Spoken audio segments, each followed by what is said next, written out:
What if I told you that everything you need to understand a book is right there on the page? No author biography, no historical context, no Twitter deep dives needed, just you and the words. Sounds too simple? Well, welcome to Formalism, the original It's Not That Deep, but also It's Very Deep approach to reading.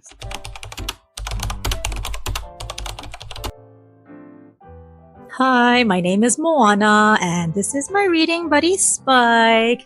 And I am a reading and writing lover who disliked English class as both a student and a teacher, and I am now documenting my journey of rediscovering my love for words. Today, we're diving into our first literary theory, formalism, also known as new criticism. In my last video, I explained what literary theory is, so if you missed that one and want to know more, check the link in my description to watch that one first. So what is formalism? Formalism is like being a CSI investigator for books. But instead of looking for fingerprints and DNA, you're hunting for metaphors, symbols, and patterns. The big idea? The text. The whole text and nothing but the text. Formalists believe that everything you need to understand a work of literature is right here on these pages. They don't care about things like what the author had for breakfast, what was happening in politics at the time, or whether the author's cat just had baby kittens while writing chapter 3. Oh, baby kittens! All that matters is the words themselves and how they work together.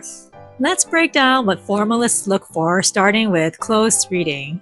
I do remember one of my teachers trying to explain what close reading is when I was in high school, but for some reason, I just remember being confused the whole time because I was told that it is simply reading a passage slowly and staring at every word. However, I later learned that close reading isn't just reading slowly. It's reading like every word is a clue in a mystery. Let's practice with the opening line of The Handmaid's Tale. We slept in what had once been the gymnasium. A normal reader might just picture a gym, but a formalist asks, why did the author choose to write what had once been instead of just the gymnasium? What does this tell us about change and loss? Why start with we? Who is included and excluded in the term we? So with close reading, we're looking at the words that the author wrote and trying to figure out why he or she used those specific terms. We can next look at literary devices. Formalists are like kids in a candy store when it comes to things like metaphors, symbolism, irony, rhythm, and sound patterns. Formalists believe that these aren't just fancy decorations to make writing sound pretty. Instead, they're the building blocks of meaning, or they are all written very intentionally. So let's try this together with a passage from the first chapter of The Hunger Games. Most people focus on the politics or violence of this book, but let's put on our formalist glasses and read this key passage about the Mockingjay pin. It's as if someone fashioned a small golden bird and then attached a ring around it. The bird is connected to the ring only by its wingtips. As a formalist, we can look at the specific word choices that the author wrote, such as saying fashion instead of made, which suggests artistry and creation, saying connected to the ring only by its wingtips, implying that the bird is almost free, but not quite, explaining a ring which has a circular shape, which implies endless cycles and continuity, and then choosing to write about something made of gold material, which represents value, permanence, and defiance against decay. And this is just the beginning. Throughout the book, Collins weaves in bird imagery with things like Rue's whistle to the mockingjays, Katniss's father's songs, the Capitol's jabberjays, and the way information flies through the districts. These aren't all just random birds. They create a pattern of symbols about voice, freedom, and rebellion.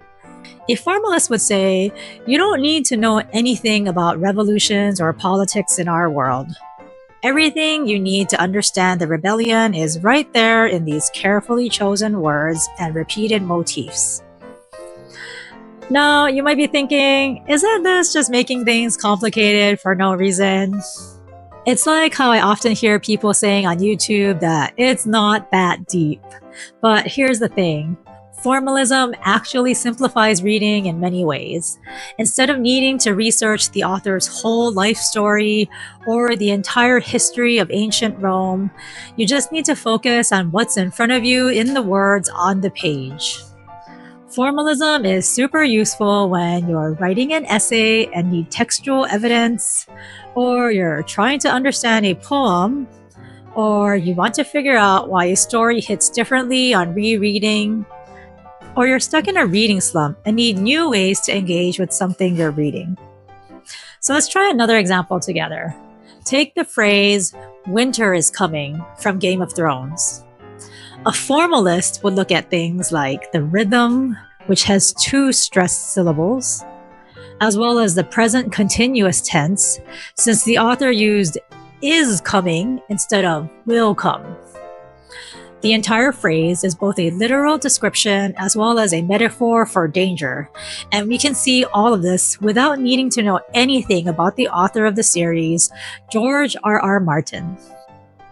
In today's world of hot takes and Twitter threads, formalism reminds us to slow down and really look at what's on the page. It's like having a superpower that lets you see the hidden architecture of stories. You know what's funny is that I never liked poetry because I always felt like I didn't get it, and it's something that I've been wanting to learn to appreciate as an adult. But as I was working on this video, I realized that maybe I could have learned to like it much sooner if I had learned to close read poetry from a formalist perspective. A friend once gave me a book of poems that had her notes scribbled in it, and I noticed that she circled certain words and I had no idea why.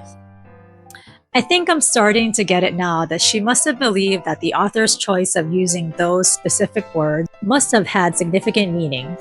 So now that I've been learning about formalism and close reading, I'm looking forward to embarking on my own journey of reading poetry. So if you have any ideas on where I should start, please let me know down in the comments.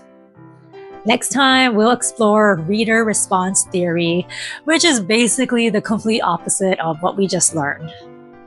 Don't forget to subscribe to catch that one. Thank you so much for joining me for this video, and if you enjoyed it, make sure you hit that thumbs up button and subscribe to see more of my bookish content. Until next time, happy reading and see you soon. Bye!